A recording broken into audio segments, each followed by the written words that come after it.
Hello বন্ধুরা, নতুন একটা ভিডিওতে তোমাদেরকে স্বাগতম। বুলেট সরোজিনী ধারাবাহিকের আরও একটি নতুন পর্বে দেখা যায় যে বিনুকে ছাড়িয়ে দিয়েছে শুনে অনেক রেগে যায় রণ, আর সরোজের উপর অনেক রেগে যায়। এদিকে বিনু কোনো মতে চ্যাটার্জি পরিবারকে সহ্য করতে পারে না, সবসময় চায় চ্যাটার্জি পরিবারকে ক্ষতি করতে। ওদিকে অর্ণব অনেক চিন্তা করছে, কেননা সরোজ বলছে যে সে থানায় রয়েছে কি করতে, সেটা শোনার আগেই ফোনটা বন্ধ হয়ে যায়।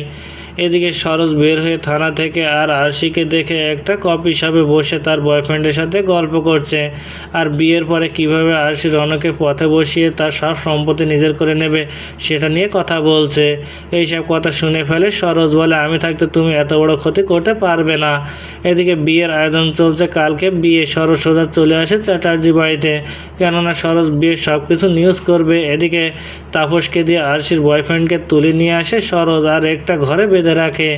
ওদিকে বিয়ের কাজ শুরু হয়, আর তখন সেখানে সরোজ আরশির বয়ফ্রেন্ডকে নিয়ে হাজির হয় আর বলে আমি থাকতে তুমি রণর এত বড় ক্ষতি করতে পারবে না। আরশি রণ বলে কি হচ্ছে এসব, তুমি বিয়েটা কেন আটকাচ্ছ?